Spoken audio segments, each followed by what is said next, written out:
നിലമ്പൂർ മേഖലയിൽ വീണ്ടും കാട്ടാനശല്യം രൂക്ഷമാകുന്നു. മുണ്ടേരിയിൽ കാട്ടാനയുടെ ആക്രമണത്തിൽ നിന്ന് കേൾവിശക്തിയില്ലാത്ത ആദിവാസി യുവാവ് തലനാരിഴക്കാണ് രക്ഷപ്പെട്ടത്. വിവിധയിടങ്ങളിൽ കൃഷിനാശവും വ്യാപകമാണ്. മുണ്ടേരി ഇരുട്ടുകുത്തിയൂരിലെ 17-കാരനായ പ്രവീണാണ് കാട്ടാനയുടെ ആക്രമണത്തിൽ നിന്ന് അത്ഭുതകരമായി രക്ഷപ്പെട്ടത്. കേൾവിശക്തിയില്ലാത്ത പ്രവീൺ ചാലിയാർ പുഴയിൽ വെള്ളമുയർന്നിട്ടുണ്ടോ എന്ന് പരിശോധിക്കാൻ രാത്രിയിൽ വീടിന് സമീപത്തെ തീരത്തേക്ക് പോയപ്പോഴായിരുന്നു സംഭവം. വീടിന് സമീപം മറിഞ്ഞുനിന്ന കാട്ടാന തുമ്പിക്കൈകൊണ്ട് പ്രവീണിനെ അടിക്കുകയായിരുന്നു. അടിയേറ്റ് തെറിച്ചു വീണെങ്കിലും ഉടൻ ഓടി രക്ഷപ്പെട്ടതിനാൽ വൻ ദുരന്തമാണ് ഒഴിവായത്. തുടർന്ന് ഊരിലെത്തിയ കാട്ടാന ശ്രീധരൻ, വിപിൻദാസ് എന്നിവരുടെ വീടുകൾക്ക് സമീപം നിർമ്മിച്ച താൽക്കാലിക അടുക്കള തകർക്കുകയും കൃഷിയിടങ്ങൾ നശിപ്പിക്കുകയും ചെയ്തു. ഊരിലേക്കുള്ള കുടിവെള്ള പൈപ്പുകളും ചവിട്ടി തകർത്തു. അതേസമയം നിലമ്പൂർ പാത്തിപ്പാറ മേഖലയിലും കാട്ടാനശല്യം തുടരുകയാണ്. കഴിഞ്ഞ 2 ദിവസമായി കരിമ്പുഴ കടന്ന് കാട്ടാനകൾ കൃഷിയിടങ്ങളിലേക്ക് ഇറങ്ങുന്ന സാഹചര്യമാണ്. പാത്തിപ്പാറ സ്വദേശി ഗഫൂറിന്റെ കൃഷിയിടത്തിൽ വ്യാപകമായി കപ്പ നശിപ്പിച്ചതായും നാട്ടുകാർ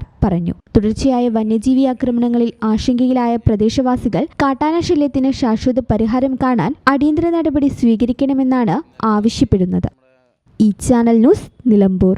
ലോകകപ്പ് ആവേശം ഇത്തവണ ബിഗ് സ്ക്രീനിലായാലോ? അതെ, റെഡി കാശ് ആവശ്യമില്ലാത്തതിന് 20% മാത്രം ആദ്യം നിലയിക്കൊണ്ട് ഇഷ്ടമുള്ള ടി വി ഇനി പർച്ചേസ് ചെയ്യാം. ഈ ഫുട്ബോൾ പൂരം അതിന്റെ ആവേശം ഒട്ടും ചോരാത്തിന് ഹൈ ക്വാളിറ്റിയിൽ കാണാൻ ഇതാ 4K ടിവികൾ. അപ്പൊ ഇനി അതിന്റെ ബാക്കി തുകയോർത്ത് ടെൻഷൻ അടിക്കേണ്ട. ബേയ്മെന്റ് നിങ്ങൾക്ക് നൽകുന്നു പലിശരഹിത മാസത്തവണയിൽ. അപ്പോൾ നിങ്ങളുടെ ടി വി അപ്ഡേറ്റ് ചെയ്യാൻ വിളിക്കൂ ബേയ്മെന്റിലേക്ക്. Making it easy.